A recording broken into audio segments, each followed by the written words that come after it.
జై భారత్ అయోధ్యరాజు. తోటి భారతీయులందరికీ నమస్కారం తెలియజేస్తూ, Hyderabad police sub commissioner Sajjanar గారి గురించి మనం తెలుసుకున్నట్లయితే, ఎప్పుడో ఇంకా రేప్ చేసి ఒక ముగ్గురు నలుగురు రేప్ చేసి దిశ అనేటువంటి ఒక అమ్మాయిని చంపేయటం, దాన్ని చంపేశారనేది, వాళ్ళని ఎన్కౌంటర్ చేయటం అనేది, ఆ ముగ్గురు వాళ్ళని ఎన్కౌంటర్ చేయటం అనేది కూడా జరిగింది. చాలా సంతోషం. ఆ రకంగా చేయటం అనేది చాలా అవసరం కూడా. దాన్ని మనం అయితే అక్కడ ఏదో జరిగిందనేది ప్రజలకందరికీ కూడా అనుమానం. ఎందుచేతంటే ఆ పిల్లగాళ్ళు చేయలేదు, ఎవరో దీన్ని చేసి ఉంటారు అనేది ఇవాళకి కూడా అనేక మంది ప్రజల్లో అనుమానాలు వ్యక్తపరుస్తున్నారు. కానీ వాళ్ళని బలిపశువులు చేశారు, వాళ్ళ జీవితాల్ని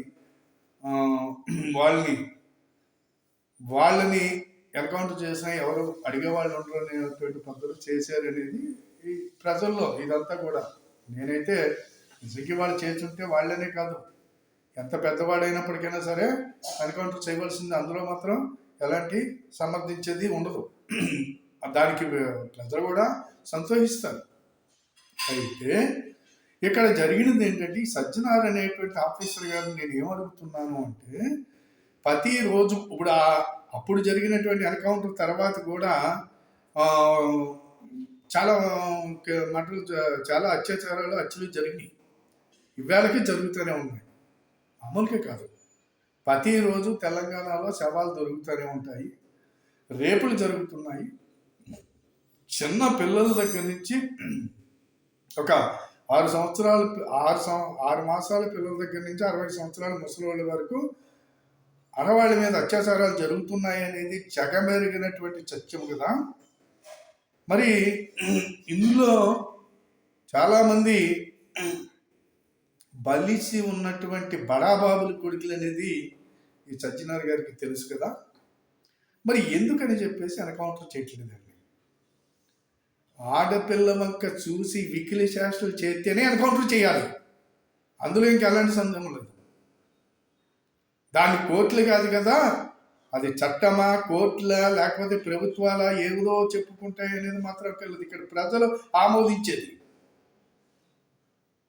ప్రజలు మెచ్చుకునే కార్యక్రమం ఏంట్రా అంటే, ఎక్కడైనా ఆడపిల్ల పైన అత్యాచారం జరిగినా, ఆడపిల్ల పైన ఏ రకమైనటువంటి వికిలి చేష్టలు చేసినప్పటికైనా సరే వాళ్ళని ఖచ్చితంగా ఎన్కౌంటర్ చేసేవలసిందే.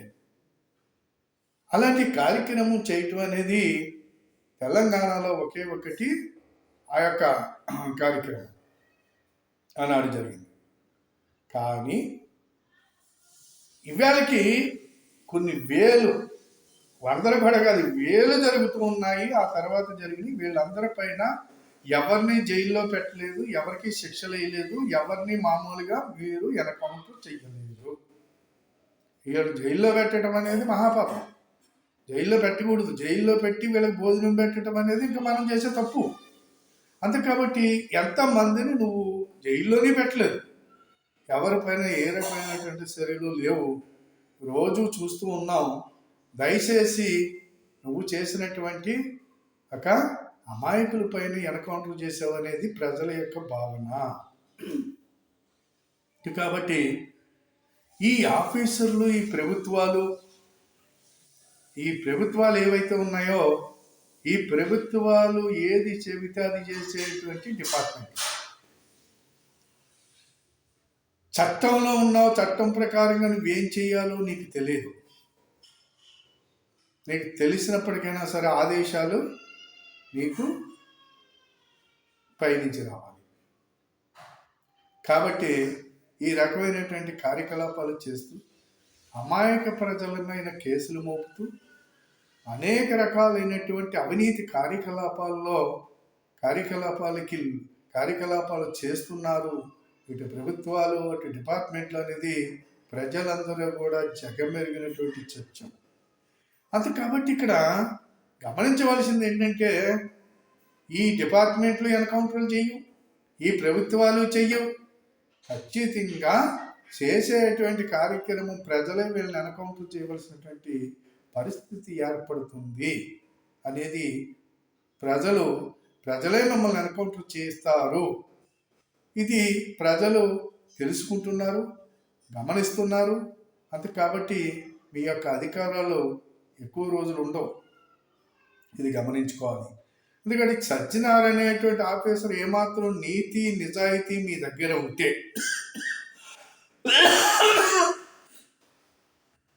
ఏవైతే జరుగుతున్నటువంటి వేల కేసులు ఏవైతే ఉన్నాయో, ఏదైతే సినిమా యాక్టర్ల దగ్గర ఉన్నటువంటి డ్రగ్స్ వ్యాపారం కానివ్వండి, బెట్టింగ్ వ్యాపారాలు సినిమా యాక్టర్ల దగ్గర ఉన్నాయి కాబట్టి వీళ్ళందరినీ నువ్వు తీసుకుని వెళ్ళి జైల్లో పెట్టినప్పుడు నీ యొక్క గొప్పతనం తెలుస్తుంది అనేది మా భావన. గొప్పతనం తెలుస్తుంది. ఖచ్చితంగా లేదు వీళ్ళెవరి మీద నీకు చర్యలు లేవు, నువ్వు తీసుకోవు అంటే నువ్వు పెద్ద అవినీతి ఆఫీసర్ అనేది ప్రజలందరూ కూడా గమనిస్తూ ఉన్నారు. అవినీతి ఆఫీసర్గానే మమ్మల్ని ముద్రేస్తారు. ఇది గమనించుకోవాల్సిన అవసరం సజ్జనార్ గారికి ఉంది. ఖచ్చితంగా ఈ రోజున ప్రతిరోజు జరిగేటువంటి అత్యాచారాలు ఏవైతే ఉన్నాయో, ఏవైతే ఈ రోజున తెలంగాణలో ప్రతి ఇంట్లోని డ్రగ్స్ ఉంది అనేది తెలుస్తుంది. మరి ఈ డ్రగ్స్ వాడేటువంటి వాళ్ళని, ఇలాంటి పిల్లల్ని, ఈ యొక్క వికృత చేష్టలు చేస్తున్నటువంటి పిల్లల్ని వీళ్ళందరిపైన యాక్షన్ ఉండాలి. ఖచ్చితంగా వాడిని చూసి ఇంకొక పిల్లోడు చేయకూడదు. ఆ రకమైనటువంటి కఠినమైన చర్యలు మీరు తీసుకోవాల్సిన అవసరం. అమ్మాయిని వికిలిస్తేనే అమ్మాయిని రేప్ చేయక్కర్లేదు. అమ్మాయిని పైన వికిలి చేష్టలు చేస్తేనే వాడిని మోకాళ్ళ దాకా తీసేయవలసిన అవసరం ఉంది. వాడు రేప్ చేస్తే చంపేయవలసిన అవసరం ఉంది. ఇమీడియట్గా ఎన్కౌంటర్ చేయవలసిన అవసరం ఉంది. ఇలాంటి వాళ్ళందరినీ నువ్వు గనక చెయ్యగలిగినప్పుడు మాత్రమే నువ్వు మంచిగా ఆఫీసర్గా గుర్తింపు పడతారు. ఇది గుర్తు పెట్టుకోండి. ఇప్పటికే మీ మీద అనేక అపవాదాలు ఉన్నాయి. ఐబొమ్మ రవిని నిర్దోషిగా బయటకు వదిలిపెట్టేయండి.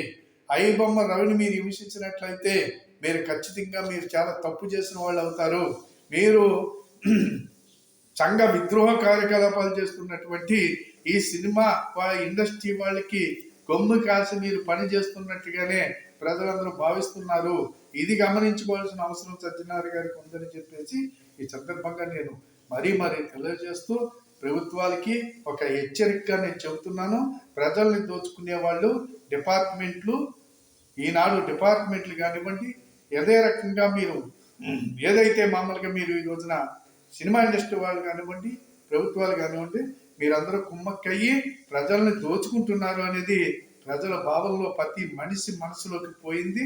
దాన్ని మీరు ఏ రకంగా పోగొట్టుకోవాలో మీరే ఆలోచించుకోమని చెప్పేసి, లేదంటే ప్రజలే మీకు తగిన బుద్ధి చెప్తారు అని చెప్పేసి ఈ రకంగా మీ అందరికి హెచ్చరిస్తూ, మీకు సూచన కూడా అక్కర్లేదు, మీరు అంత గొప్ప వ్యక్తులు ఏం కాదు, మిమ్మల్ని హెచ్చరిస్తూ నేను సెలవు తీసుకుంటున్నాను.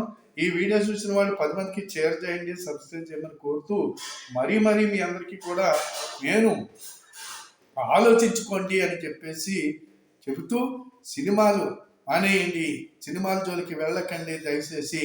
సినిమాలు ఏ రకమైనటువంటి మంచి కాదు. ఇకపోతే సినిమా యాక్టర్లో ఇంకా ఏం ద్రోహాలు చేస్తున్నారో నెక్స్ట్ వీడియోలో తెలియజేస్తాను.